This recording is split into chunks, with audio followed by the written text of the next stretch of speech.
అందరికీ నమస్కారం. ప్రతి వారం ఒక అతిథిని మీకు పరిచయం చేస్తూ ఉంటాం. ఈరోజు కూడా మన స్టూడియోలో ఒక అతిథి కూర్చొని ఉన్నారు. ఆకాశవాణికి వారు స్వరపరిచితులు, టీవీ రంగానికి చిరపరిచితులు, సినిమా రంగానికి వాస్తవ నటనతో ఇక మనందరికీ తెలుసు చిరపరిచితులు. రంగం ఏదైనా రంగు మార్చని వ్యక్తిత్వం, అదే అశోక్ కుమార్ గారి నిజమైన అస్తిత్వం. మీకు అర్థమైపోయింది కదా. ఇప్పుడు మన స్టూడియోలో ఎవరున్నారు? అశోక్ కుమార్ గారు ఉన్నారు. మొట్టమొదటి టీవీ సూపర్ స్టార్ గా మనందరికీ కూడా తెలిసిన అశోక్ కుమార్ గారు ఈ 3 రంగాలలో అభినివేశం ఉన్న అతి తక్కువ మంది వ్యక్తుల్లో ఇప్పుడు వారు ఒకరు. అందుకనే వారి అంతరంగ వీక్షణం మనం ఇప్పుడు చేయబోతూ ఉన్నాం. ఈ వారం అతిథి కార్యక్రమానికి వారికి సాదర స్వాగతం తెలియజేసేద్దాం. నమస్కారం అండి అశోక్ కుమార్ గారు. నమస్కారం. మా ఆకాశవాణి స్టూడియోకి చాలా కాలం తర్వాత విచ్చేశారు. ఈ కారిడార్లో నడుస్తూ ఉంటే జ్ఞాపకాల గుచ్చాలు వేలాడుతూ ఉన్నాయని చక్కటి మాటతో. చాలా అండి. ఆల్ ఇండియా రేడియో అంటే ఎన్ని జ్ఞాపకాలు, చిన్నప్పటి జ్ఞాపకాలు ఇక్కడే ఉన్నాయి. ఏ ఇయర్ లో మీరు అసలు ఆకాశవాణిలోకి అడుగు పెట్టారు? ఏ ఇయర్ అని చెప్పలేదు, మన చిన్నప్పుడు, బాగా చిన్నప్పుడు. అంటే బాలానందం ప్రోగ్రామ్స్ అనుకోండి. బాలానందం, బాల వినోదంలో బాలానందం, బాల వినోదంలో కూడా పార్టిసిపేట్ చేశాను. యూత్ ప్రోగ్రామ్స్ చేశాను. తర్వాత మన లీగల్ అవేర్నెస్ ప్రోగ్రామ్స్ చేశాను. నేను లా చదువుతున్నప్పుడు చాలా చేశాను. నాటకాలు చేశాను మా గురుగారితో. సరే, అయితే మీ నాన్నగారేమో ఒక ఐఏఎస్ ఆఫీసర్, అవునమ్మా, అమ్మగారు హోమ్ మేకర్. అవును. అలాంటి కుటుంబం నుంచి వచ్చిన మీకు ఈ నటన వైపు ఎలా ఆసక్తి కలిగింది? స్కూల్లో చదువుతున్నప్పుడు మా గురువు గారు ఉండేవాడు, ఎర్రని చంద్రమౌళి గారు. ఆయన మాకు తెలుగు టీచరు. ఆయన ఆంధ్రాలో ఒక సైడ్ అంతా ఆయన చాలా పాపులర్ మ్యాన్. విజయవాడ నుంచి అటు ఒంగోలు అటు సైడ్ అంతా చాలా పాపులర్ ఆయన నాటకాల్లో. ఆయన నన్ను ఫస్ట్ టైం బొట్టు పెట్టి యాక్టింగ్ వైపు తీసుకొచ్చారు. అక్కడి నుంచి అలా చేస్తూనే ఉన్నాయి వాటి వరకు. ఆయన ఏ రోజు మీ నుదుట తిలకం దిద్దారో అది విజయ తిలకంగా 3 రంగాలకు విస్తరించారు. చాలా బాగుందండి. అయితే ఈ నారద, తెనాలి రామకృష్ణ అన్న పేర్లు గుర్తొస్తే ఫస్ట్ మా కళ్ళ ముందు మెదిలేది మీ రూపం. దాంతో బాగా మీరు పాపులర్ అయ్యారు కదా. ప్రత్యేక మార్క్ మీది. ఈ పాత్రల వెనక అశోక్ కుమార్ గారికి అవకాశాలు ఎలా వచ్చాయి? టీవీ మీడియా వైపు ఎలా వెళ్లారు? టీవీ మీడియా వైపు వాటితో వెళ్ళలేదమ్మా. నేను ఆల్ ఇండియా రేడియోలో ప్రోగ్రామ్స్ చేస్తూ ఉన్న రోజుల్లో మనకు టెలివిజన్ కొత్తగా వచ్చింది. దూరదర్శన్ కొత్తగా వచ్చింది. దూరదర్శన్లో కూడా శాటిలైట్ దూరదర్శన్ ఉండేది. మనకు ఉపగ్రహ దూరదర్శన్ కేంద్రమే ఉండేది మనకు మొదట్లో. ఓన్లీ లిమిటెడ్ టెలికాస్ట్ రేంజ్తో. అక్కడి నుంచి మా గురుగారు ఎర్రని చంద్రమౌళి గారితో నేను నాటకాలు వేశాను. తర్వాత రమణ సన్వాల్ గారి ఆధ్వర్యంలో కొన్ని లీగల్ అవేర్నెస్ ప్రోగ్రామ్స్ చేశాను, సీరియల్స్ చేశాను. తర్వాత శైలజ సుమన్ గారి ఆధ్వర్యంలో నమ్మకాలు నిజాలు అని ఒక సీరియల్ చేశాను. అప్పటికే అంటే కమర్షియల్ సీరియల్స్ స్టార్ట్ కాక ముందే దూరదర్శన్తో నేను పరిచితుడిని. బాగా దూరదర్శన్లో ట్విన్ సిటీస్ కి చాలా పాపులర్ మ్యాన్ అప్పటికి. నేను అవుట్ ఆఫ్ సిటీస్ నన్ను గుర్తుపట్టరు కానీ, ఎందుకంటే మనకు ట్విన్ సిటీస్ లోనే వచ్చేది దూరదర్శన్ మొదట్లో, ఉపగ్రహ దూరదర్శన్ కనుక. ట్విన్ సిటీస్ లో నా నాటకాలతో దాంతో ఆల్రెడీ నేను పాపులర్ ఇక్కడ. ఆ టైంలో మన కమర్షియల్ దూరదర్శన్ వచ్చింది. కమర్షియల్ దూరదర్శన్ వస్తే కమర్షియల్ సీరియల్స్ తో నా నమ్మకాల నిజాలు ఓవర్లాప్ అయింది. నమ్మకాలను నిజాలు లాస్ట్ 3 ఎపిసోడ్స్ కమర్షియల్ సీరియల్స్ తో ఓవర్లాప్ అయింది. సో అంటే ఇక్కడి నుంచి అంటే ఇట్స్ కంటిన్యూటీ అనమాట. ఎక్కడ కంటిన్యూటీ మిస్ అవ్వలేదు. ఇన్ హౌస్ ప్రోగ్రామ్స్ నుంచి కమర్షియల్ ప్రోగ్రామ్స్కి వెళ్ళాను నేను. వెళ్ళి అందులో ఫస్ట్ నాది తెనాలి రామకృష్ణ. సో ఇక తెనాలి రామకృష్ణ చేసిన అది మణిశంకర్ గారు ప్రొడక్షన్. అందులో జయంత్ పరాంజీ అతను డైరెక్టర్, ఫస్ట్ డైరెక్టర్. మేమంతా ఫ్రెండ్స్ మొదట్లో. సో అలాగా వాళ్ళు తెనాలి రామకృష్ణుడు క్యారెక్టర్ కోసం వెతుకుతుండగా జయంత్ నన్ను రెఫర్ చేయడం. సో అలా ఆ క్యారెక్టర్ నన్ను చూడగానే పర్ఫెక్ట్ అనుకుని తీసుకోవడం. ఫస్ట్ డే నేను వేషం వేసిన మొదటి రోజే నాగేశ్వరరావు గారి ఆశీర్వాదం దొరకడం. అక్కడి నుంచి ఆయనతో ఫస్ట్ మిత్రత్వంతో మొదలయ్యి ఆత్మీయత దాకా వెళ్ళింది. ఆయనతో ఆయన చివరి వరకు అలా ఆయనతో ఆత్మీయ అనుబంధం ఒకటి ఏర్పడి అలా ఉండిపోయింది. సో అలా వచ్చింది తెనాలి రామకృష్ణుడు. ఆ తర్వాత నారదుడు కొంచెం విచిత్రంగా వచ్చింది. నేను నారదుడు ఎప్పుడు అనుకోలేదు నేను వేయగలనని. అంటే దాన్ని ఆ క్యారెక్టర్ వైపు ఎప్పుడు ఆలోచించలేదు. మాకు ఒక వ్యక్తి ఉండేవాడు మన టెలివిజన్ రంగంలో. ఆయన ఇప్పుడు లేడు. హ్మ్. ఆయనకు ఒక మ్యాగజైన్ అంతా ఉండేది, బుల్లితెర అని ఒక మ్యాగజైన్ అంతా ఉండి, ఆయన ఫస్ట్ టైం ఒక సింగిల్ ఎపిసోడ్ చేశాడు. హ్మ్. చేసి అశోక్ భయ్య మీరు నారదుడిగా చేయాలి నాకు అన్నాడు. నారదుడు నేను చేయడం ఏంటి, నేను ఎట్లా ఉంటాను ఏమిటాడు, లేదు నువ్వు బాగుంటావు, నువ్వు తెనాలి రామకృష్ణ చేసావంటే, నువ్వు తెనాలి రామకృష్ణ చూస్తావంటే నాకు నారదుడు గుర్తొచ్చింది, నారదుడు అనుకోగానే ఫస్ట్ నీ పేరే గుర్తొచ్చింది, నాకు కొంచెం చేసి పెట్టాలి అంటే, సరే ఫస్ట్ టైం గెటప్ కదా అని చెప్పి కొత్త గెటప్ చేశాను. హ్మ్. ఆ తర్వాత మళ్ళీ చేయలేదు. ఆ తర్వాత నేను చేసింది పద్మాలయ వాళ్ళు జయవీర్ హనుమాన్ అని హిందీ సీరియల్ చేశారు. హ్మ్. అందులో నారదుడిగా మొదలెట్టాను. ఓ. అక్కడ మొదలెట్టడం ఇంకా ఇక వెనక్కి ఎక్కడ అది తర్వాత చరిత్ర. అది కొన్ని వేల ఎపిసోడ్స్ చేశాను అవును. నారదుడిగా. కొన్ని అనుకోకుండా మనకి వచ్చినవే మనకు ఒక ముద్ర వేసేస్తాయి, ఒక మార్క్ తీసుకొచ్చేస్తాయి. అదే అదృష్టం అండి. ఎందుకంటే మామూలుగా నా నటుడికి ముద్ర వేసే క్యారెక్టర్లు ఒక్క క్యారెక్టర్ దొరకడమే కష్టం. దొరకడం. అవును. భగవంతుడు నాకు 2 ఇచ్చాడు. అవును. అయితే మొట్టమొదటి టీవీ సూపర్ స్టార్ గా మీరు ఒక చరిత్రను క్రియేట్ చేశారు. టీవీ సూపర్ స్టార్ అనేది మామూలుగా ఆషామాషి వచ్చే విషయం కాదు. కానీ అప్పటికి బాగా పాపులర్ అయిన మీరు సినిమాలో క్యారెక్టర్ ఆర్టిస్ట్ గానే ఫస్ట్ స్టార్ట్ అయ్యారా? లేదండి, హీరోగా చేశాను సినిమాలు. ఓకే. హీరోగా సినిమాలు చేశాను, ఈక్వల్ హీరోస్ చేశాను. నేను ముద్దుల మాస్టర్ అని ఒక పిక్చర్ హీరోగా చేశాను, సాగరిక. నేను సాగరిక నా పక్కన. తర్వాత ఇరుగులు పొరుగులు చేశాను, ఏంటి ఇంకోటి లేడీస్ స్పెషల్ చేశాను, చాలా సినిమాలు చిన్న కోడలు చేశాను. ఇలా వన్ ఆఫ్ ద హీరోస్ చేసుకుంటూ వెళ్తున్నాను. హీరోలుగా చేశాను, హీరోస్గా చేసి అక్కడి నుంచి నేను క్యారెక్టర్ రోల్కి నేను టర్న్ అయింది ఈ మధ్య అంటే 2000s ఆఫ్టర్ నేను పోతన 2009లో పోతన చేశాను ఎస్వి ఛానల్. అసలు అందరికీ అసలు అది పోతన అలాంటి వాళ్ళకైతే అది ఎన్నిసార్లు చూసాము. పోతన తర్వాత ఎస్ఎల్ రాఘవన్ సినిమా ఒకటి చేశాను తమిళ్లో, ఇరండాం ఒళగమని. అది వర్ణ అని మనకు తెలుగులో వచ్చింది. ఆల్ డిఫరెంట్ నంబర్ ఆఫ్ లాంగ్వేజ్లు చేశారు, మల్టీలింగ్వల్. అందులో first time hero father character చేశాను. అక్కడ ఫస్ట్ టైం క్యారెక్టర్ రోల్ గా నేను వచ్చింది. అంతవరకు టెలివిజన్ లో అదే స్టార్డమ్, అదే హీరోగా వస్తున్నాం. ఎందుకంటే 2007 కూడా నారద చేశాను రాఘవేంద్ర గారికి. అవును. అది నంది తీసుకున్నాను 2007కి. అవును. అయితే 2001లో మీరు కుచి కుచి కూనమ్మ అనేసి ఒక చిన్న పిల్లల సినిమా అని డైరెక్ట్ చేశాను. అంటే ఒక యాక్టర్ గా చేయడం వేరు, సినిమా ప్రొడక్షన్స్ చూసుకోవడం, టీవీ ప్రొడక్షన్స్ చూసుకోవడం వేరు. అసలు ఈ చిన్న పిల్లల వైపు, చిన్నపిల్లల సినిమా చెయ్యాలని మీకు ఎందుకు అనిపించింది? అసలు ప్రొడక్షన్ వైపు ఎప్పుడు మళ్ళారు? అదొక విచిత్రమైన ఇదమ్మా. ప్రొడక్షన్ వైపు నేను 93 నుంచే వచ్చానమ్మా. 93 వరకు అసలు నాకు ప్రొడక్షన్స్ చేద్దామని లేదు. కాకపోతే ఏంటంటే ఫస్ట్ ఫేజ్ మాకు దూరదర్శన్లో 91కి అయిపోయింది. సెకండ్ ఫేజ్ 93లో స్టార్ట్ అయింది, 92 ఎండ్లో స్టార్ట్ అయింది. అప్పుడు నాకు అనిపించింది ఏంటంటే నాతో పాటు ఉన్న ధర్మవర సుబ్రహ్మణ్యం గారు కానీ, ప్రదీప్ కానీ, ఇలా కొంతమంది నిర్మాతలకు కూడా పనిచేస్తున్నారు, అక్కడ వర్క్ చేస్తున్నారు. నాకేమనిపించిందంటే మనకు ఒక ఆర్టిస్ట్గా కొన్ని క్యారెక్టర్స్ చేయాలని కోరుకుంటుంది. చాలా ఆ క్యారెక్టర్స్ మనకు ఎవరో ఇవ్వడం ఏంటి, మన క్యారెక్టర్స్ మనమే చేసుకోవచ్చు కదా. ఇప్పుడు ఎంతో మంది సినిమాల్లో, ఇప్పుడు నాగేశ్వరరావు గారు కానీ, రామారావు గారు కానీ, ఎవరికి వాళ్ళకి నిర్మాణ సంస్థలు ఉన్నాయి. అంటే ఎక్కడో ఏదో ఉంటుంది నిర్మాణ సంస్థ పెట్టుకోవడం వెనకాల ఏదో రీజన్ ఉంటుంది. సో మనం కూడా ఎందుకు చేయకూడదు అని అప్పుడు ఫస్ట్ టైం నేను 93లో దూరదర్శన్కి మహాకవి కాళిదాస్ వేశాను. వేసి అది అప్రూవ్ చేయించుకున్నాను. ఆ కాళిదాస్ చేశాను. అది మీ ప్రొడక్షన్? నా ప్రొడక్షన్, సొంత ప్రొడక్షన్.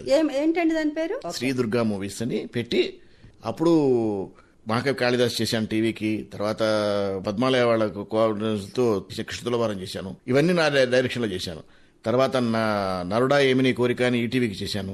ఆ తర్వాత నేను ఈ సినిమా డైరెక్ట్ చేశాను. దీనికి వెనక ఏంటంటే మనకు ఎవ్రీ ఇయర్ హైదరాబాద్ మనకు పర్మనెంట్ వెన్యూగా ఉండేది. అవును, చంద్రబాబు గారు అప్పుడు పర్మనెంట్ వెన్యూగా ఉండేది చిల్డ్రన్ ఫిల్మ్ ఫెస్టివల్. సో ఫెస్టివల్స్లో చిన్నపిల్లల సినిమా చూద్దామని నేను ఎప్పుడు 90sలో ఎప్పుడు స్టార్ట్ చేశాను. 90s ఎర్లీ 90sలో స్టార్ట్ చేసి 2 ఫెస్టివల్స్ అటెండ్ చేశాను రెగ్యులర్గా. అన్ని సినిమాలు చూశాక నాకు అనిపించింది Hyderabad permanent venue children films. ఎక్కడో బయటవాడు వచ్చి ఆ ఏనుగును కొట్టుకుపోతున్నాడు, ఈ ఏనుగును మనం ఎందుకు కట్టేయకూడదు ఒకటి అనిపించింది. అనిపించి చిన్నపిల్లలు మనం ఎందుకు చేయకూడదు సబ్జెక్ట్ అని చెప్పేసి ఒక చిన్నపిల్లల మీద సబ్జెక్ట్ చేశాను. నేను మన రైటర్ రణబీర్ నరసింహ గారు కూర్చొని ఒక సబ్జెక్ట్ అనుకుని ఎడ్యుకేషన్, మన ప్రజెంట్ ఎడ్యుకేషన్ సిస్టమ్ సెటారికల్గా ఓ సినిమా స్టార్ట్ చేశాం. ఎడ్యుకేషన్ సిస్టమ్ సెటైరిక్గా బ్యాక్గ్రౌండ్ పెట్టుకుని ఒక చిన్న పిల్లలు వాళ్లకు చిన్న చిన్న చిన్న చిన్న కోరికలు ఏముంటాయి, మనం పేరెంట్స్గా చిన్న చిన్న ఏం కోరికలు మనం తీర్చలేకపోతున్నాం, ఎలా వాళ్ళతో మనం అటాచ్డ్గా ఉండలేకపోతున్నాం, ఎలా వాళ్ళతో మనం ఏమంటారు కోఆర్డినేట్ అవ్వలేకపోతున్నాం, వాళ్ళతో ఇంటరాక్ట్ ఎలా అవ్వలేకపోతున్నాం, మనం ఎలా వాళ్ళకి దూరం అయిపోతున్నాం మనకే తెలియకుండా మనకు ఇప్పుడున్న ఈ స్పీడ్ యుగంలో మన పిల్లలకి మనం ఎలా దూరం అయిపోతున్నాము. ఒకసారి దూరం అయిపోయిన తర్వాత వాళ్ళకి ఆప్యాయత చూపించే మనిషికి ఎలా వాళ్ళ దగ్గర అయిపోతారు, మనకు ఎలా దూరం అయిపోతారు అన్న పాయింట్ తీసుకుని ఆ పాయింట్ మీద ఆ సినిమా చేశాను. ఆ సినిమాకి స్వర్ణ నంది వచ్చింది, తర్వాత ఇంటర్నేషనల్ స్థాయి వరకు వెళ్ళింది. అది ఏషియన్ దాంట్లో కూడా పార్టిసిపేట్ చేసింది. కంటెస్ట్ చేశాను. అవును. అండ్ 2000 గొప్ప విషయం ఏంటంటే 2001లోనే నాకు సినిమా గోల్డెన్ నంది తీసుకున్నాను, నాకు మహాకవి కాళిదాసు కూడా గోల్డెన్ నంది తీసుకున్నాను 2001. 2003లో 2003కి ఇంటర్నేషనల్ ఫిల్మ్ ఫెస్టివల్కి వెళ్ళింది. అలా నెక్స్ట్ ఫెస్టివల్కి వెళ్ళాలి కదా. అదే అలా మన దేశం నుంచి వెళ్ళిన చాలా తక్కువ ఫిలిమ్స్ లో తెలుగు ఫిలిం లో మీదే మొట్టమొదటిది అనుకుంటున్నాను.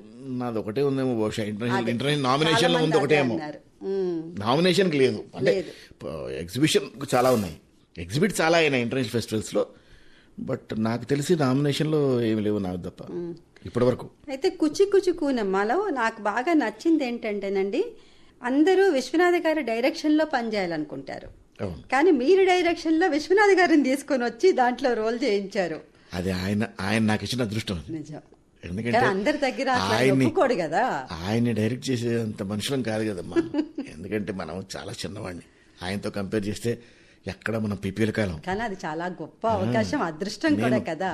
నేను అనుభవాలు ఏంటి ఒక్కసారి 89లో ఆయన దగ్గర నేను యాక్ట్ చేశాను, సూత్రధారులు ఫస్ట్ పిక్చర్. అవును, అది చాలా అద్భుతమైన రోల్ అండి మీది మాత్రం. కేఆర్ విజయ్ హస్బెండ్ గా చేశాను అందులో. ఆ తర్వాత ఆయనతో అనుబంధం పెరిగి అప్పుడప్పుడు ఆయన కలుస్తున్నాం అని చేస్తున్నప్పుడు ఈ సినిమాకి మాకు సానాయాదిరెడ్డికి చేశాను సినిమా ఇది.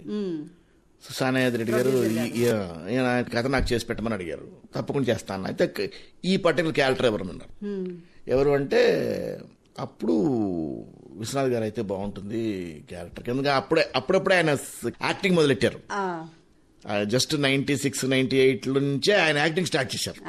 చేసి అప్పుడే వజ్రం చేస్తున్నారు ఆయన, ఎస్ కృష్ణారెడ్డి గారి వజ్రం చేస్తున్నారు నాగార్జున గారితో చేస్తున్న టైంలో ఆయన అయితే కాకపోతే మళ్ళీ భయపడ్డాం. ఏంటంటే విన్నాం వజ్రంలో హైయెస్ట్ పేడ్ ఆయన, ఆ రోజుల్లో చాలా పెద్ద పేమెంట్ తీసుకుని ఇచ్చారు ఆయనకి వజ్రం సినిమాకి. అంటే యాదిరెడ్డి అన్నారు, మరి మన పేమెంట్స్, మన చిన్న సినిమా ఇది, అందులో ఇది ఆంధ్రప్రదేశ్ లో చిల్డ్రన్ ఫిల్మ్స్ కి సబ్సిడీస్ ఇచ్చారమ్మా. అవును, దాంట్లో సెలెక్ట్ అయిన ఫస్ట్ పిక్చర్ ఇది. ఫస్ట్ పిక్చర్ గా నేను సెలెక్ట్ అయింది ఇది, దీని సబ్సిడీ వచ్చింది దానికి. సో ఆ సబ్సిడీకి మనం కొంత అమౌంట్ వేసుకుని కొంచెం కమర్షియల్ గా చేశాను దాన్ని. చేస్తే ఆయన ఒప్పుకోరు అంటే అప్పుడు వెళ్ళి ఆయనకి నేను కథ చెప్తాను గురుగారు, ఒక సినిమా మీరు చేసి పెడతాను. ఏంటి డైరెక్ట్ చేస్తావా అన్నారు. అంటే అవును సార్ అన్న. ఏం చేసావు ఎంతముందు అంటే చెప్పాను సీరియస్. డైరెక్షన్ కూడా చేస్తున్నావు నువ్వు? ఏదో చేస్తున్నాను సార్ అన్నప్పుడు కథ చెప్పాను. మీరు కథ వినండి గురుగారు, మీరు కథ మీకు బాగనుకుంటే మీ ఇష్టం, ఎప్పుడు చెప్తావు అన్నారు. మీరు ఎప్పుడు చెప్పంటే అప్పుడు చెప్తాను, రేపు పొద్దున్న రా అన్నారు. పొద్దున్న 8:30కి వచ్చేసి ఇంటికి అన్నారు. ఇంటికి వెళ్ళాను 8:30కి, వెళ్ళి నెరేట్ చేశాను. ఆయన ఫుల్ ఫ్లెజ్ నెరేట్ చేశాను 2 hours. అస్సలు ఒక్క సెకండ్ కూడా ఆయన డిస్టర్బ్ చేయలేదు నన్ను. నేను ఎంతసేపు నెరేట్ చేశాను అంతసేపు చాలా చాలా చాలా శ్రద్ధగా విన్నారు ఆయన.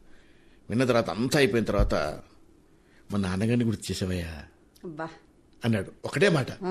సూపర్ టచ్ అయింది ఆయనకి. టచ్ అయింది. మా నాన్నగారిని గుర్తు చేసావయ్యా, ఎంత బాగా చేసావు, సబ్జెక్టు బాగుంది, చాలా బాగుంది అని. అప్పుడు ఇక ఆయన కమర్షియల్ వాల్యూస్ అవన్నీ ఆయన ప్రొడ్యూసర్తో మాట్లాడి, ఒకవేళ నేను చేయకపోతే ఏంటని అడిగాడు. నేను చేయలేదనుకో ఏం చేస్తావు నువ్వు అన్నాడు. ఏం చేస్తాను సార్, ఫైల్ మూట కట్టి పట్టకం మీద పడేస్తాను, ఎందుకంటే ఇంకా ఎవరు చేయడానికి ఎవరు లేడు, లోపల పడేస్తాను సార్ దాన్ని. అది వచ్చింది దానికి అదృష్టం వస్తే కిందికి వస్తుంది, లేకపోతే అక్కడే ఉంటుందని చెప్పి నవ్వేశారు. ఆయన నవ్వేసి చూద్దాం, నేను ఒకసారి మీ ప్రొడ్యూసర్ని పిలువన్నాడు. వాళ్ళిద్దరూ మాట్లాడుకున్నారు. కాకపోతే అసలు ఆయన తీసుకుంటున్న అమౌంట్కి, ఆయన ఈ సినిమాకి తీసుకున్న అమౌంట్కి సాపత్యం లేదు అసలు. అదే ఆర్టిస్ట్ అంత అస్సలు ఎంత కంఫర్టబుల్గా వర్క్ చేశారంటే ఈ సినిమా, ఆన్ సెట్ కానీ ఆఫ్ సెట్ కానీ చాలా ఫెసిలిటీస్ ఇచ్చి అంత కంఫర్టబుల్ వర్క్ చేశారు. అండ్ ఫస్ట్ డే మాత్రం నాకు పెద్ద టెస్ట్ పెట్టారు. ఒక సీను పెట్టిన ప్రతి షాట్ ఇది ఎందుకు పెట్టావు, ఇది ఈ షాట్ ఎందుకు పెట్టకూడదు, దీన్ని ఇలాగే ఎందుకు తీయాలి, అలా అని ఒక సీన్ అంతా టెస్ట్ చేశారు. పరిశీలించారు. పూర్తిగా పరీక్ష. ప్రతి సీను నీకు చెప్పాలి ఆయనకి, ఈ షాట్ నువ్వు ఎందుకు పెట్టావు, దీనికి వెనక పర్పస్ ఏంటి, నన్ను ఇంప్రెస్ చేయడానికి వేసావు ఆ క్రేన్ నువ్వు, ఇట్లా అన్ని అడిగారు. అన్ని చెప్పాను, హోంవర్క్ చేసుకుని వెళ్ళాను. హోంవర్క్ చేసుకుని వచ్చావు అన్నారు.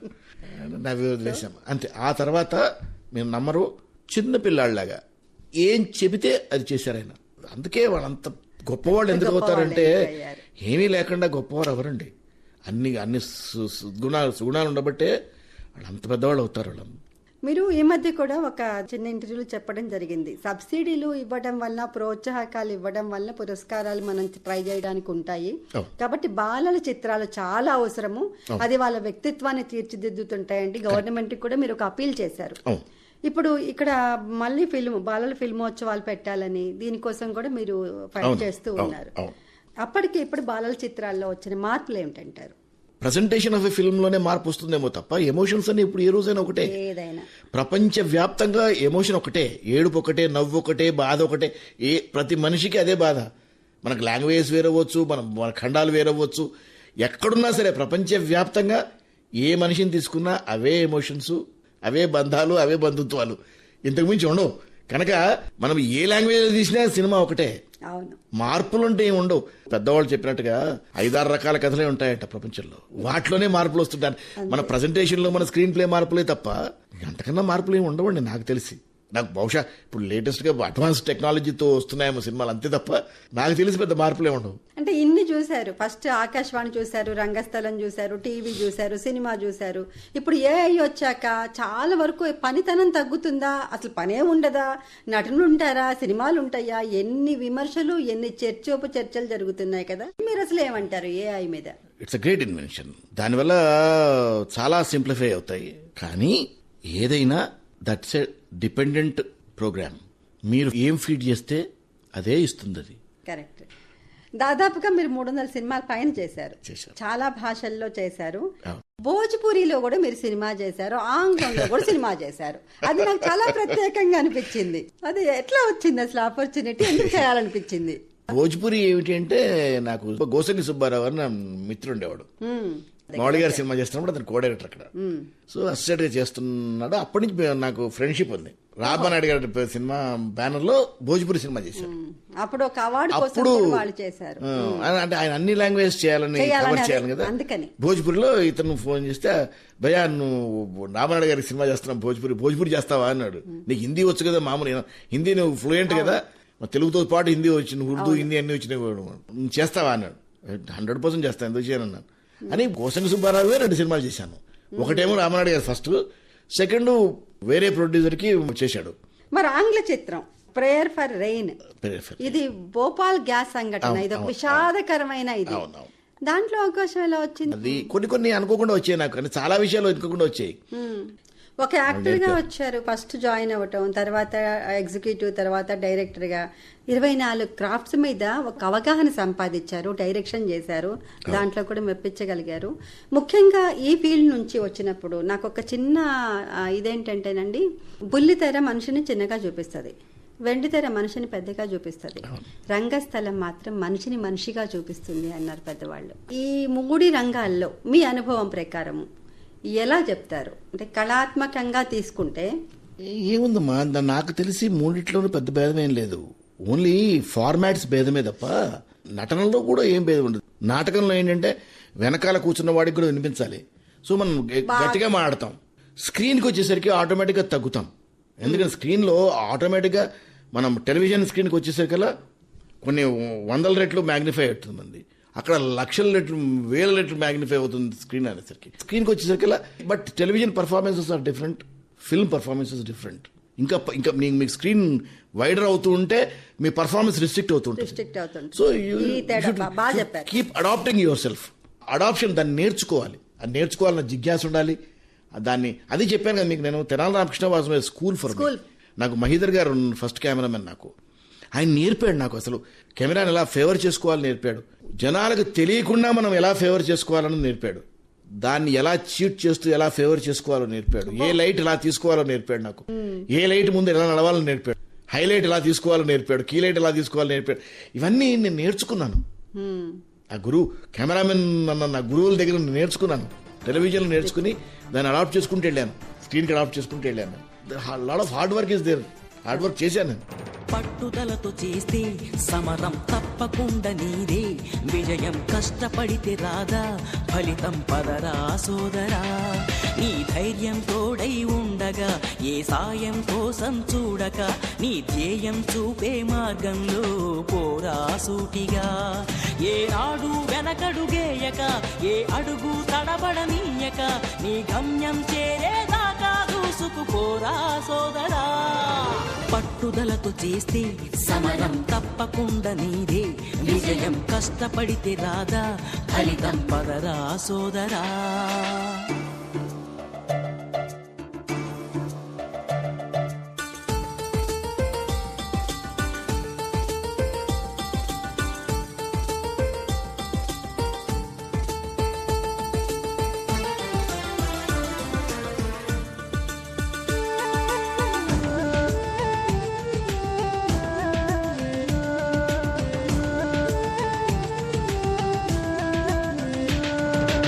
ఇష్టం ఉంటే చేదు కూడా తీయని, కష్టం అంటే దూది కూడా భారమే.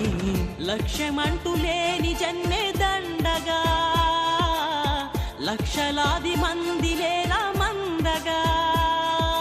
పంతం పట్టి పోరాడందే కోరిన వరాలు పొందలేవు కదా. పట్టుదలతో చేస్తే సమరం తప్పకుండా నీదే, విజయం కష్టపడితే రాదా, ఫలితం పదరా సోదరా.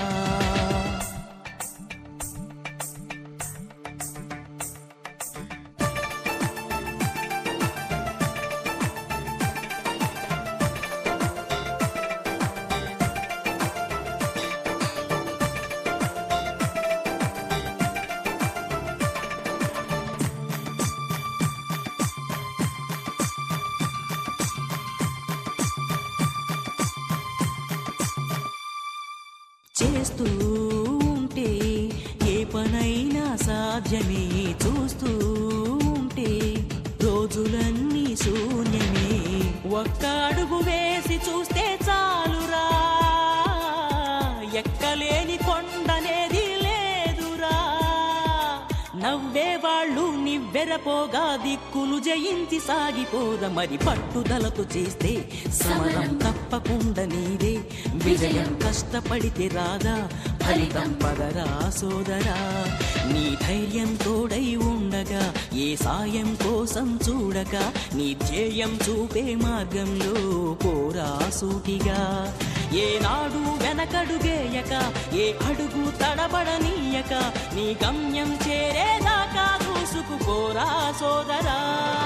పట్టుదలతో చేస్తే సమరం తప్పకుండా నీదే, విజయం కష్టపడితే రాదా, ఫలితం పదరా సోదరా. ఇందాక మనం విశ్వనాథ్ గురించి మాట్లాడుకున్నట్టే మహానుభావులు అన్నట్టుగానే ఏఎన్ఆర్ ఎన్టీఆర్ తో కలిసి అద్భుతమైన అవకాశం కూడా మీకు వచ్చింది. అదృష్టం. మనం మాట్లాడుకుంటున్నప్పుడు మీరు అన్నారు ఒకటి, వాళ్ళ డబ్బింగ్ చెప్తున్నప్పుడు నేను దగ్గరుండి చూశాను, ఎడిట్ చేస్తున్నప్పుడు పోస్ట్ ప్రొడక్షన్స్ కూడా చూసుకునే అవకాశం నాకు వచ్చింది. అదొక మరపురాని అనుభూతి అని. ఆ జ్ఞాపకాలు కొన్ని మా శ్రోతలతో పంచుకుంటారా? ఏఎన్ఆర్ గారితో అయితే మేము సీరియల్ తీసినప్పుడు మాతో పాటు డబ్బింగ్ చెప్పేవారు. ఆయన తర్వాత ఆయనతో యాక్ట్ చేశాను, చాలా సినిమాలు చేశాను. చాలా సినిమాలు చేశారు మీరు. చేశాను. తర్వాత ఆయనతో చాలా దగ్గర అనుబంధం గనక ఆత్మీయంగా ఉండేవాళ్ళం. ఆ అనుబంధం నాకు ఆయనతో యాక్ట్ చేస్తున్నా కూడా నాకు ఆ ఈజీనెస్ వచ్చింది, కంఫర్ట్ జోన్ ఇచ్చింది నాకు. అలాగే రామారావు గారితో విశ్వామిత్ర చేశాను. చేసినప్పుడు హైదరాబాద్ నేను ఒకే ఒక ఆర్టిస్ట్ని డబ్బింగ్కి వెళ్ళింది చెన్నైలో. అప్పుడు మాల్లో ఉన్నాను. ఆయనతో పాటు కూర్చుని నేను డబ్బింగ్ చెప్పించిన ఎక్స్పీరియన్స్ ఉంది నాకు. 7 రోజులు ప్రతిరోజు మార్నింగ్ 7 షార్ప్ 7 ఇట్లా 7 గంటల షార్ప్ టంగ్ అంటుంటే కాల్ పెడతాడు డబ్బింగ్ స్టూడియోలోకి. అంత షార్ప్ ఆయనతో పాటు ప్రతిరోజు కూర్చుని 7 days. లాస్ట్లో 6th day చెప్పాను, సార్ నాకు నేను మలకెళ్ళాలి, శబరిమల వెళ్ళాలి, నా ఇంట్లో పూజ ఉంటుంది అంటే, మీరు మాతో సరదాగా ఉంటారని చెప్పి కూర్చోబెట్టాము. మీరు ఎంతసేపు చెప్తారు, గంటలో చెప్తారు మీరు డబ్బింగ్, మీరు సరదాగా ఉండాలి మీతో మాతో అని నేను కూర్చోబెట్టుకున్నాను. ఆ రోజు మీరు వెళ్ళాలంటే ఎప్పుడు వెళ్తారు అన్నారు. నేను రేపు వెళ్దాం అనుకుంటున్నాను. ఇంకేముంది, రేపు పొద్దున వచ్చేయండి 7 నుంచి డబ్బింగ్ మీదే అన్నారు. చెప్పలేదండి 6 రోజులు నేను డబ్బింగ్ ఒక్కటే ఒకరోజు చెప్పాను. ఫస్ట్ నేను స్టార్ట్ చేయబోతుంటే మీరు ఆగండి అన్నారు నన్ను. ఆ, రండి కూర్చున్నాను, మనం తర్వాత చెప్దాం అన్నారు. 6 రోజులు కూర్చున్నాను. 7వ రోజు డబ్బింగ్ చెప్పాను. 7వ రోజు కరెక్ట్గా 1 అవర్లో డబ్బింగ్ అయిపోయింది. అది డబ్బింగ్ ఆయన అయిపోయింది. మరి వాళ్ళు ఎంత అండ్ గమనించారు? గొప్ప ఆయనతో గొప్ప ఎక్స్పీరియన్స్ ఏంటంటే ఒక్కటే ఒక ఫ్రేమ్లో ఆయన కాంబినేషన్ చేశాను సినిమాలో. నేను ఎక్కడ కాంబినేషన్ లేదు, ఆ సీన్లో ఉంటాను కానీ కలిసి ఉన్న ఫ్రేమ్ ఒకటే ఉంటుంది, ఓహో, కలిసి యాక్ట్ చేసిన ఫ్రేమ్ ఒకటి ఉంటుంది. ఆయన ఆల్రెడీ డబ్బింగ్ చెప్పేస్తున్నారు కానీ ఆ లూప్ నాతో పాటు ఆయన డబ్బింగ్ చెప్పారు. ఇప్పటికీ ఆడియోలో ఉంటుంది, ఇద్దరం కలిసి ఒకటే లూప్ డబ్బింగ్ ఉంటుంది. ఇక అంతకన్నా ఆనందం, అంతకన్నా ఎక్స్పీరియన్స్ ఏమి ఉండదు. ఆయన మోహన్ కృష్ణ గారు అన్నారు కూడా, నాన్నగారు మీరు చెప్పేశారని. చెప్తే ఏమైంది బ్రదర్, బ్రహ్మాండంగా చెప్తున్నారు, కాంపిటీషన్లో మేము చెప్తాం అని చెప్పారు ఆయన. అది. చెప్పేసి ఎలా ఉంది అన్నారు. ఏంటి సార్ అంటే, మన దగ్గర ఆయన అంటే ఒక ఆర్టిస్ట్కి ఎలా ఉంటుంది చూడు, ఒక ఆర్టిస్ట్ అన్నవాడు చిన్నపిల్లాడు, ఆయన ఏమిటి మనం ఏమిటి, మన ఆయన ఎక్కడ మనం ఎక్కడ, కానీ ఆ కాంపిటేటివ్ స్పిరిట్ అన్నది నేర్చుకోవాలి వాళ్ళ దగ్గర. చిన్న పిల్లలు అయిపోయాను నా ఒక లూప్లో డబ్బింగ్ చెప్తా ఉంటే అసలు నా కళ్ళు నీళ్ళు తిరిగాయి. అసలు ఆయన చెప్తా ఉంటే డబ్బింగ్ కలిసి చెప్తాను, వినటానికి మాకు కూడా చాలా ఇదిగా ఇప్పటికీ అంటే గూస్ బంప్స్ వస్తాయి. అవును. అయితే మీరు 3 తరాల దర్శకులతో కలిసి పనిచేశారు. రాఘవేంద్రరావు గారితో చేశారు, జంధ్యాలతో కోడి రామకృష్ణ గారితో చేశారు, విశ్వనాథ్ గారు, బాపు, ఇప్పుడున్న హరీష్ శంకర్ గారు లాంటి వాళ్ళతో కూడా చేశారు కదా. మిమ్మల్ని బాగా ప్రభావితం చేసిన డైరెక్టర్ ఎవరు? అందరూ ప్రభావితం చేశారమ్మా, ఇంక్లూడింగ్ శ్యామ్ బెనగల్ గారు. 3 తరాలు శ్యామ్ బెనగల్ గారు చేశారు. ఆయన ఆర్ట్ డైరెక్టర్, మీరేమో అంతా మెయిన్ స్ట్రీమ్. మీ ఇద్దరి కళ ఎలా పొసిగింది? అది కుదిరింది. కుమార్ అని మా ఫ్రెండ్, నా ఫస్ట్ సినిమాకి అసిస్టెంట్ డైరెక్టర్ అతను. సో అతను అసిస్టెంట్ డైరెక్టర్ ఆ సీరియల్ కి, అమరావతి కథ అని హిందీకి నేషనల్ నెట్వర్క్ చేసాం. అవును. అతను శ్యామల్ గారికి పరిచయం చేస్తే, మీరు మాకు టైం ఉందా మీకు ఉంటే ఒక 5 రోజులు మాతో పాటు ఉండాలి అన్నారు. అంటే ఏ ఎపిసోడ్లో నేను ఏం క్యారెక్టర్ మేము చెప్తాను నాకు తెలియదు, ఉండాలంటే పర్లేదు. శ్యామల్ గారితో ఎక్స్పీరియన్స్, 5 days వెళ్ళి ఆయనతోనే ఉన్నాను గుంటూరులో. ఉండి 3 ఎపిసోడ్లు చేశాను. ఫస్ట్ ఎపిసోడ్ ఒక చిన్న క్యారెక్టర్ చేశాను, సెకండ్ ఎపిసోడ్ క్యారెక్టర్ పెరిగింది, థర్డ్ ఎపిసోడ్ లీడ్ చేశాను, లీడ్ క్యారెక్టర్ చేశాను. ఆ తర్వాత ఆయన సొంతంగా సీరియల్ ఒకటి నేషనల్ నెట్వర్క్ కి సంక్రాంతి అని సీరియల్ చేశారు. అంటే డిఫరెంట్ డైలెక్ట్స్ లో ఒక్కొక్క ఎపిసోడ్ చేసుకుంటూ వచ్చారు ఆయన. సో తెలంగాణ డైలెక్ట్ లో 2 ఎపిసోడ్లు చేశారు. ఒక ఎపిసోడ్కి ఏమో సదాశివ అమరాపూర్కర్ గారు లీడు, 2వ ఎపిసోడ్ నేను లీడు. తర్వాత ఆయన సినిమా ఒకటి చేశాను ఆయనతో. తర్వాత ప్రతి డైరెక్టర్ ప్రభావితం చేశారండి నన్ను. రకరకాలు, ఒక్కొక్క ప్యాటర్న్ ఒకలా ఉంటుంది. మా జంజాల గారు కామెడీ అంటేనే జంధ్యాల గారు హాస్యాన్ని బాగా పండిస్తారు. వారితో ఆయన దగ్గర నేర్చుకున్నాను, ఆయన దగ్గర పంక్చుయేషన్ నేర్చుకున్నాను, ఆయన దగ్గర హాస్యం చాలా నేర్చుకున్నాను. హాస్యం ఎలా చేయాలి, ఎంత సునిశ్చితంగా చేయాలి, ఎలా ఉంచాలి, హాస్యం ఎలా ఉండాలి, కొడుకుగా చూసుకున్నాను ఆయన. పాపం ఆయనతో చాలా అనుబంధం. టీవీ ప్రొడ్యూసర్ గా మీరు మట్టి మనిషి అనే టీవీ ప్రొడ్యూసర్ గా ఒకే ఒక్కడు అనేది కూడా మీరు టెలిఫిలిమ్స్ తీశారు. అక్కినేనితో తీశారు. అక్కినేని నా స్లెట్ లో ఒప్పించగలిగారు. ఇందాక విశ్వనాథ్ గారిని ఒప్పించారు, అది ఆయనే ఒప్పుకున్నారండి. అంటే ఆయన ఆల్రెడీ చేద్దాం అనుకున్నారు. ఓకే. సో టెలిఫిలిమ్స్ లోకి, అదే టెలివిజన్ కి, అంటే ఆయన కొత్త ఫార్మాట్ కదా, అది ఆ ఫార్మాట్ లో కూడా నేను ఉండాలి అని ఆయనే అనుకున్నారు. అనుకున్న తర్వాత ఫస్ట్ మేము అప్రోచ్ అయింది, చాలా పెద్ద వాళ్ళు అప్రోచ్ అయ్యారు, మేము అప్రోచ్ అయ్యాం. అప్పుడు ఆయన ఏమనుకున్నారంటే, టెలివిజన్లో పిల్లర్స్ లా ఉన్న వాళ్ళు అప్రోచ్ అయ్యారు నన్ను, టెలివిజన్కి చేస్తే వాళ్ళకి చేయాలి మీకు కాదని చెప్పేసి ఆయన మాకు చేశారు. చాలా మంచి మాట చెప్పారు.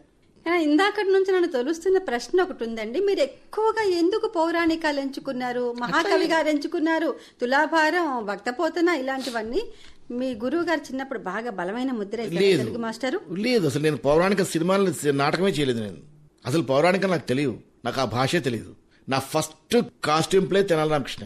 మరి అది ఏమిటి అన్నది తెలియదు, ఎలాగో నాకు తెలియదు, నాకు కూడా తెలియదు. అంటే కొన్ని అంటాం చూడండి, మనం భగవద్దత్తం అంటాము, పూర్వజన్మ వాసనలు అంటాం చూడండి. మరి పూర్వజన్మలో నేను ఏం చేశానో నాకు తెలియదు, కానీ అసలు నాకు ఇంత భాష కూడా రాదండి నిజంగా చెప్పాలంటే. నా కరికులంలో కూడా నేను తెలుగు కాదు, నాది మై సెకండ్ లాంగ్వేజ్ హిందీ. నేను 10th వరకే తెలుగు చదివాను, 10th తర్వాత నేను తెలుగు చదవలేదు అసలు.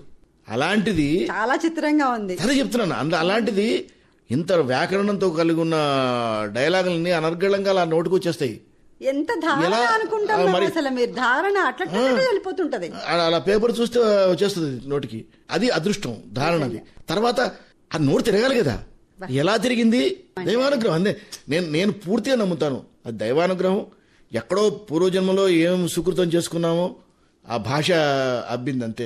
అది అలా అబ్బింది అంతే. మనం ఓసారి అంటాం చూడండి, కాళిదాస్కి సరస్వతి కటాక్షంతో అనబోతున్నాను. అలా కనిపించగానే ఆయన శ్లోకం చెప్పాడని ఇప్పుడు నా విషయంలో నేను నమ్మాలి.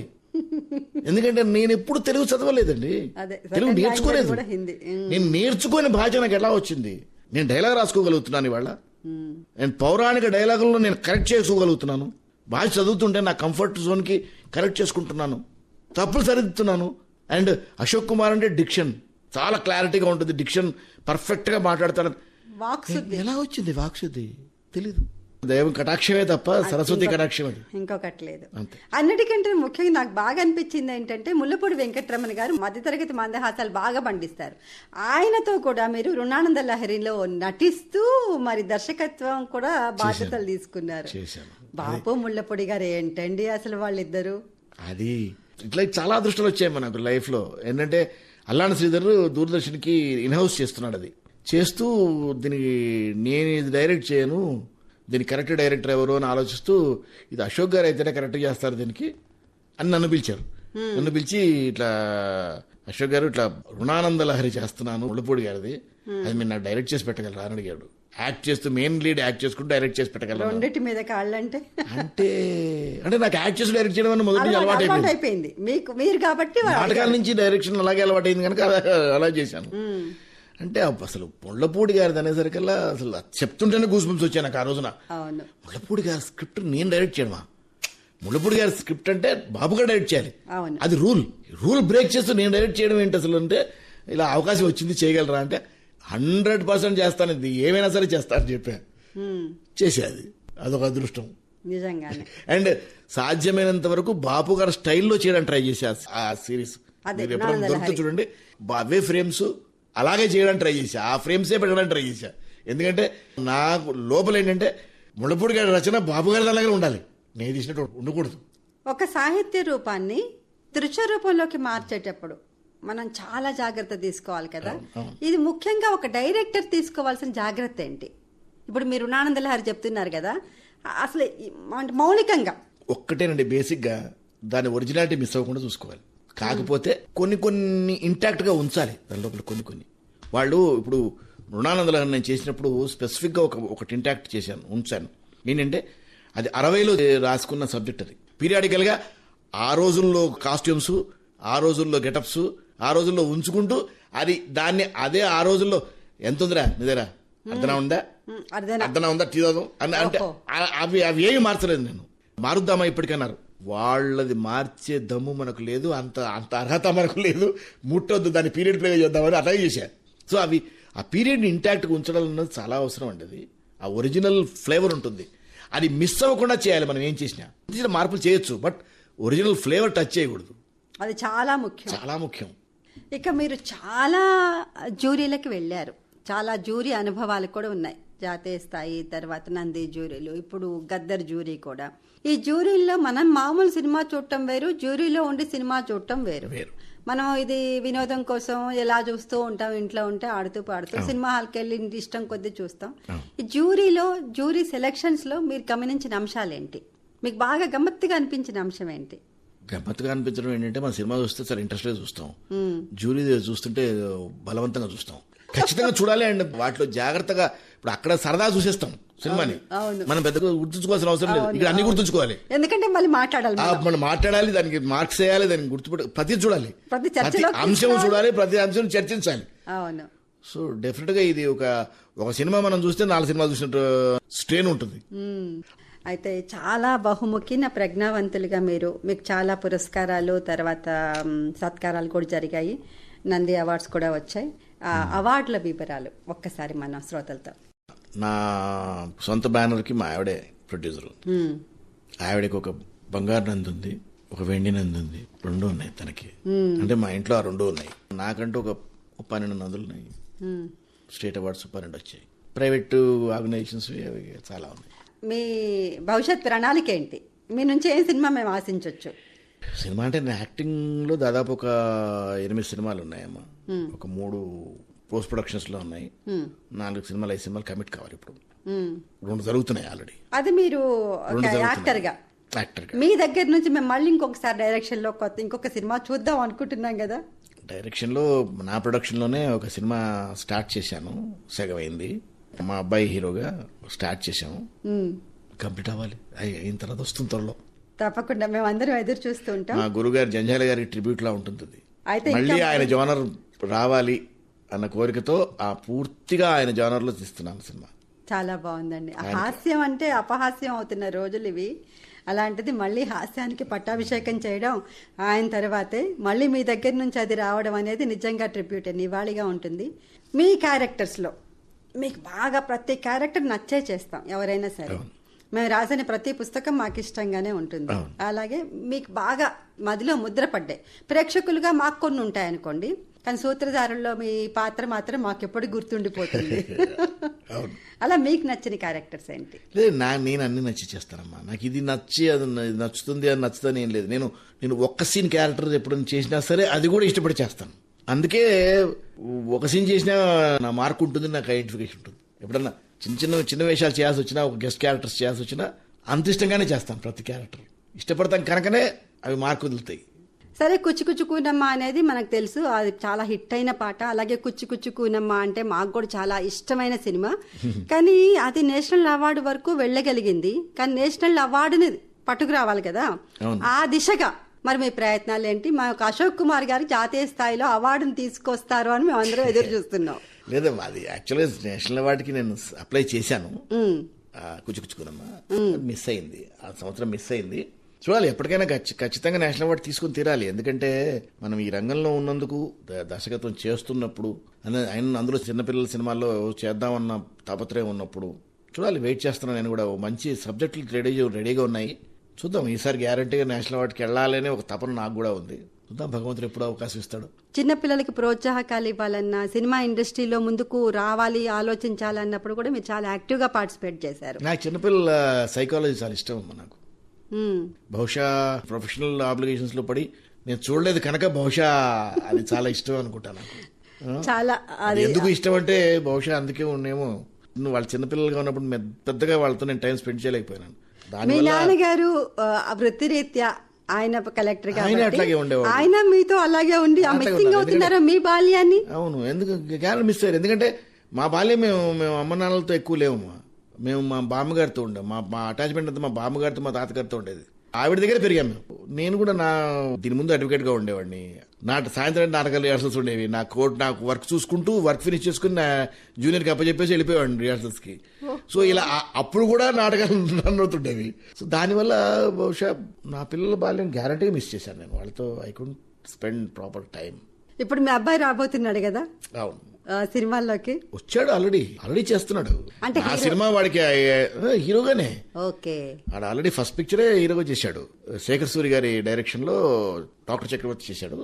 ఆ తర్వాత త్రివిక్రమ్ శ్రీనివాస్ గారి డైరెక్షన్ లో పవన్ కళ్యాణ్ గారి బ్రదర్ గా చేశాడు అజ్ఞాతవాసి. ఆ తర్వాత ప్రత్యర్థి పిక్చర్ చేశాడు. ఇప్పుడు నా పిక్చర్ చేస్తున్నాడు. మేము రెండో తరాన్ని కూడా చూడబోతున్నాం. సంతోషం మాకది. ఆల్రెడీ చేస్తున్నాడు. ఓ సంతోషం. ఎందుకంటే తనయుడి ఇది సంబరాలు మనం అందరం కూడా పంచుకుందాం. కానీ నాకు ఇప్పుడు చిల్డ్రన్ ఫిలిం ఫెస్టివల్లో మీరు ప్రభుత్వానికి అప్పీల్ చేస్తున్నారు కదా, అదొక్కసారి చెప్తారా? సబ్సిడీ డిస్కౌంట్ లేదమ్మా. సబ్సిడీ అన్నది ఇంతకు ముందు మనకు ఉండేది, మనకు ప్రోత్సాహకరంగా ఉండేది బాగా. సబ్సిడీ స్కీమ్ లో నాకు తెలిసి ఒక 10-15 సినిమాల దాకా ప్రొడ్యూస్ చేసినట్టున్నారు. దాంట్లో సబ్సిడీ స్కీమ్లో అప్రూవల్ చేసి ప్రొడ్యూస్ చేశారు. అప్పుడు చాలా యాక్టివ్గా ఉండేదమ్మా. మనకు children film was very active in Andhra Pradesh. ఒకటి festivals, every alternate year festival ఉండేది. ఆ ఫెస్టివల్ ఉంటే ఆ వారం రోజులు ఫెస్టివల్గా ఉండేది. అది చిన్నపిల్లలు మొత్తం ఎటు చూసిన చిన్నపిల్లలే ఉండేవాళ్ళు. అండ్ వాళ్ళ సినిమాలు అవన్నీ చూసుకుంటూ ఇట్ వాజ్ ఫెస్టివ్ మూడ్ లో ఉండేది పూర్తిగా. చిన్నపిల్లలు గోలగా ఉంటుంది అట్మాస్ఫియర్ అంతా. సో అలాంటి ఫెస్టివ్ మూడ్ ఉండేది. ప్లస్ మన తెలుగులో కూడా చిన్నపిల్లల సినిమాలు తీయడానికి చాలా మంది ముందుకు వచ్చారు. పెద్ద హీరోస్ కూడా చిన్నపిల్లల సినిమాలు చేశారు. చిన్నపిల్లల మెయిన్ క్యారెక్టర్స్ గా సినిమాలు చేశారు ఆయన. అప్పుడు అంటే ఒక ఇన్ఫ్లుయెన్స్ ఉంటుందమ్మా చిన్నపిల్లలది. మనం ఒక 10 మంది చేస్తుంటే 11 వాళ్ళకి ఇన్ఫ్లుయెన్స్ వస్తుంది. అది కమర్షియల్ సినిమానే అవ్వచ్చు, బట్ చిన్నపిల్లలు మెయిన్ క్యారెక్టర్గా పెట్టుకుని దానిలో చాలా ఇంపార్టెన్స్ ఇచ్చి క్యారెక్టర్లో అలా చేసే సినిమాలు వచ్చాయి. మనకు కృష్ణ గారి సినిమాలు చేశారు, రామారావు గారు చేశారు, ఎంతమందో చేశారు చిన్నపిల్లలు మెయిన్ క్యారెక్టర్గా. అలాంటి పెద్దవాళ్ళు సినిమాలు చేయాలి అంటే ముందు చిన్నపిల్లల సినిమాలు డెవలప్ అవ్వాలి స్టేట్లో. అప్పట్లో సబ్సిడీ ఉన్నప్పుడు డెవలప్ అయ్యాయి. ఇప్పుడు కొన్ని అనుకోని కారణాల వల్ల, కారణాలు ఏవైనా కావచ్చు, ఆ సబ్సిడీ స్కీమ్ ఆగిపోయింది. ప్లస్ ఇంటర్నేషనల్ ఫెస్టివల్స్ కూడా ఆగిపోయినాయి. మనము ఇక్కడ హైదరాబాద్లో జరిగే ఫెస్టివల్స్ ఆగిపోయినాయి. ఇప్పుడు ఏం జరగట్లేదు. అందుకే నేను ఈ మధ్యన లెటర్ కూడా ఇచ్చాను FDCకి. మళ్ళీ ఆ స్కీమ్ తీసుకొచ్చి మళ్ళీ ఆ ఫెస్టివల్స్ తీసుకొస్తే చిన్నపిల్లలకు మనం మంచి సినిమాలు చూపించిన వాళ్ళం అవుతాం. చిన్నపిల్లల్లో ఇందులో ఎంతమంది డైరెక్టర్లు ఉన్నారో, ఎంతమంది ప్రొడ్యూసర్లు ఉన్నారో, ఎంతమంది యాక్టర్లు ఉన్నారో నాకు తెలియదు కదా. అంతే. ఫెస్టివల్స్ చూస్తూ వచ్చిన ఆలోచన నన్ను సినిమా తీసుకొచ్చి నన్ను సినిమా తీసేలా చేసింది, డైరెక్టర్ గా చేసింది. అలాగా ఒక ఇన్స్పిరేషన్, చిన్న ఇన్స్పిరేషనే ఆ చిన్న పిల్లాడిని ఎలా మారుస్తుందో మనకు తెలియదు. సో చిన్నపిల్లల్ని ఎడ్యుకేట్ చేయాల్సిన అవసరం ఎంతైనా ఉంది, వాళ్ళని ఇన్స్పైర్ చేయాల్సిన అవసరం ఎంతైనా ఉంది. సో వాళ్ళని ఇన్స్పైర్ చేయగలిగిన సినిమాలు మనం తీయాలి. నెక్స్ట్ జనరేషన్ ఇన్స్పైర్ చేసి ఒక కరెక్ట్ దిశలో తీసుకెళ్ళాలి అంటే చిన్నపిల్లల సినిమాలు 100% అవసరం, తీయాల్సిన అవసరం ఎంతో ఉంది. సో అలాంటి వైపుకి గవర్నమెంట్ 100% ఇప్పుడున్న గవర్నమెంట్ ముందుకు వచ్చి చాలా చేస్తుంది. ఆ దిశలో కూడా ఆ గవర్నమెంట్ హెల్ప్ నడిస్తే చాలా బాగుంటుంది. నిజమే. ఒక బలమైన ముద్ర, సినిమా అనేది అత్యంత ప్రభావోపేతమైన రంగం కాబట్టి ఒక బలమైన ముద్ర వాళ్ళ మీద పడాలి. చాలా సార్లు వింటామమ్మా, ఓ సినిమా చూసి మనం మారామని. అవును. ఈ మధ్యన ఒక సినిమా, ఎక్కడో ఏదో సినిమా, ఆ సినిమా చూసి చాలా మంది మదర్స్ మారారు వాళ్ళ పిల్లలతో ఎలా ఉండాలన్నదానికి.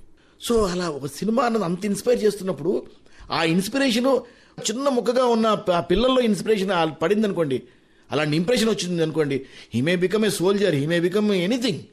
ఒక సక్సెస్ స్టోరీ ఎప్పుడైతే మనం చెప్తామో, మీరు ఇలా ఎన్నైనా సాధించవచ్చు అని వాళ్ళకి చెప్తుంటే పిల్లలు ముందుకు పరిగెత్తడానికి అవకాశం ఉంటుంది, ఎదిగి ఎన్నో సాధించడానికి అవకాశం ఉంటుంది. అలాంటి దాన్ని మనం మర్చిపోతున్నాం, మనం ఏమి చేయలేకపోతున్నాం. అది చేతులు కట్టేసి ఉంటే బాధగా ఉంటుంది. అండ్ ఇంకో ప్లాట్ఫామ్ కూడా లేదండి. ఇప్పుడు ఈ జనరేషన్ కనుక మనం చెప్పకపోతే ఫర్దర్ జనరేషన్లో చెప్పేవాడు ఉండడు, చెప్పినా వినేవాడు కూడా ఉండడు. ప్రపంచం ఎక్కడికి వెళ్తుందో కూడా అర్థం కాని పరిస్థితి.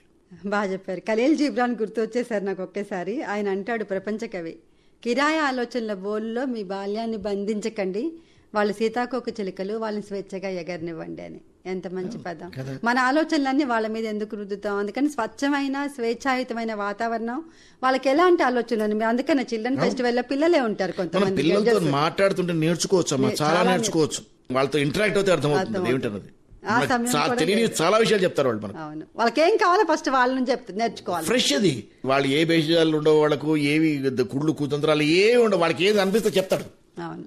అండ్ ఇంకోటి చాలా మంది అంటారు, ఇంతమంది చిన్నపిల్లలతో ఎలా తీసావు సినిమాని, వాళ్ళతో చాలా ఈజీగా చేస్తారు సినిమాని. మనం ఏం చెప్తే చేస్తారు, అది చెప్పినట్టు చేస్తారు వాళ్ళు. కాకపోతే గోల్ ఉంటుంది. ఆ పిల్లల్ని మనం ఓన్ చేసుకోవాలి. వాళ్ళని ఎప్పుడైతే మనం దగ్గరికి తీసుకుంటామో మనం ఏం చెప్తే తింటారు వాళ్ళు, మనం ఏం చెప్తే చేస్తారు. వాళ్ళతో చాలా ఈజీ సినిమా తీయడం. సూపర్. సరే, తొందరలో మీ నుంచి మరొక్క సినిమా మేము ఆశిస్తున్నాం. అది కుచ్చుకుచ్చుకునం అనేది మించి ఉండాలి. తర్వాత జాతీయ స్థాయి పురస్కారం కూడా రావాలి. ఇక మా ఆకాశవాణికి చాలా కాలం తర్వాత వచ్చారు మా శ్రోతలతో. మరి మీరేమి చెప్పదలుచుకున్నారు శ్రోతలకి? ఎంతకాలం నన్ను అభిమానంతో చూస్తూ వచ్చారు. ఇక్కడి వరకు ఒక్కొక్క అడుగు వేసుకుంటూ ఎదగడానికి వాళ్లే కారణం. ఇలాగే నన్ను ఆశీర్వదిస్తూ ఉండండి. నా ఇంకా ఎదిగి నేను చాలా చాలా చేయడానికి నాకు చేయూతనివ్వండి, నాకు వెన్నెముక నిలబడి. అంతకు ఇంకేం చెప్తాం. సో చివరిగా ఒకటే ఒక ప్రశ్న. కుటుంబాన్ని కూడా భారం అంతా మోసి మీ పిల్లల్ని మంచి స్థాయికి తీసుకొచ్చిన మీ మిస్సెస్ చాలా వరకు మీ పాత్రని తను తీసుకొని టేకప్ చేసింది. తను లేకపోతే లేదు, తను అక్కడ ఉంది కాబట్టి నేను ఇక్కడ ఇవన్నీ చేస్తున్నాను. ఆ ధైర్యం లేకపోతే ఇవేం చేయలేము. ఇంట్లో ప్రోత్సాహం ఉంటేనే మగవాడు బయట ఏమన్నా చేయగలడు. ఇంట్లో ఆ ప్రోత్సాహం లేకుండా ధైర్యం మనకి ఇవ్వకపోతే ఏమీ చేయలేము ఇంట్లో మనం. మీ భార్య పేరేంటండి? దుర్గా మహాలక్ష్మి. పిల్లలు? మా పాప బిందు మాధవి, బాబు వంశీ శరత్. ధన్యవాదాలండి. మా స్టూడియోకి వచ్చి ఇంతసేపు మీ విలువైన సమయాన్ని ఇచ్చారు. మీకు జాతీయ స్థాయి పురస్కారం త్వరలో రావాలని, మళ్ళీ మనం ఒకసారి ప్రత్యేక ఇంటర్వ్యూ తీసుకోవాలని నేను కాంక్షిస్తూ ఉన్నాను. నమస్కారం అండి. నమస్కారం అమ్మా.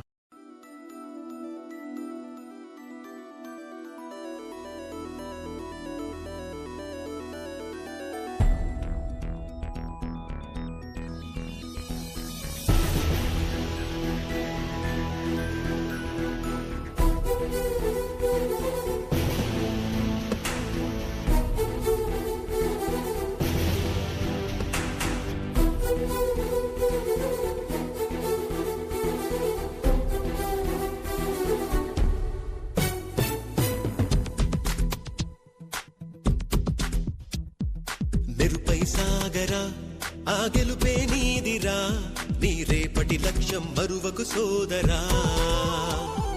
నిప్పు చినుకులు చిందినా ఏ పిడుగులు ఆపినా వెనకడుగే వేయక ముందుకు సాగరా. నలుదిక్కులు నవ్వుతూ ఉన్నా నలుపెక్కని సూర్యుడు నువ్వై ఆ చుక్కల నేగిల దించే నీ శక్తిని యుక్తిగా చూపే. నటరాజై నువ్వు రాజై నీ గెలుపే నీలో. నిరుపై సాగరా ఆ గెలుపే నీదిరా, నీ రేపటి లక్ష్యం మరువకు సోదరా.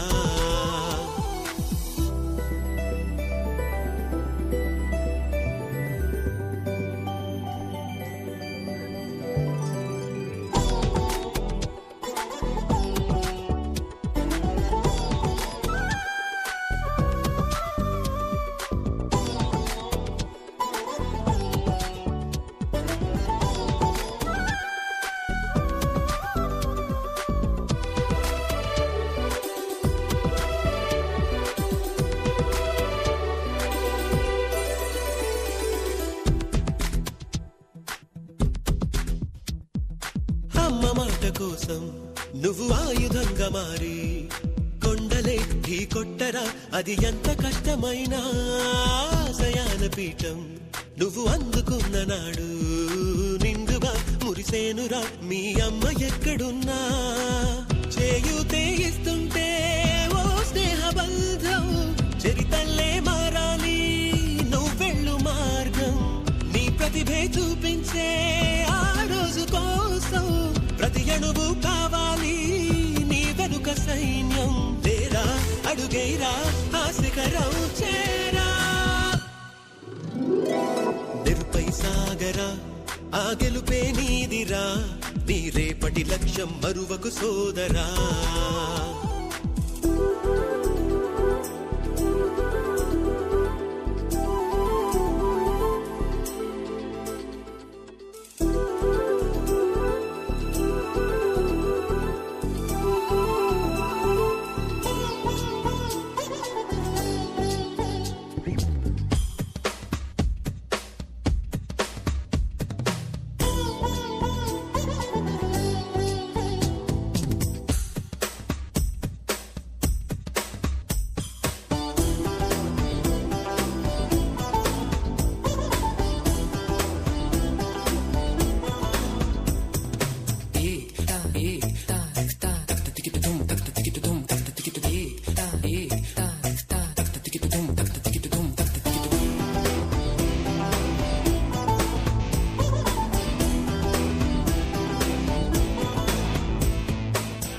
పడుతూ ఉన్నా పై పైకి పరుగు తీసి అలలతో పోటీ పడి చేరాలి కలల కడలి. పందెమేది అయినా నీ పట్టుదలను చూసి ఒంటరై వడకాలిరా ఆ ఓటమైన హడలి. అందరికీ చేతుల్లో ఉంటుంది గీత, నీకేమో కాళ్ళల్లో ఆ బ్రహ్మరాత. నీ కాళ్ళు అడుగులతో కాలాన్ని ఆపి లోకాలే పొగిడేలా చూపించు ఘనత. తేరా చిందేరా విజయం నీదేరా. నిరుపై సాగరా ఆ గెలుపే నీదిరా, నీ రేపటి లక్ష్యం మరువకు సోదరా.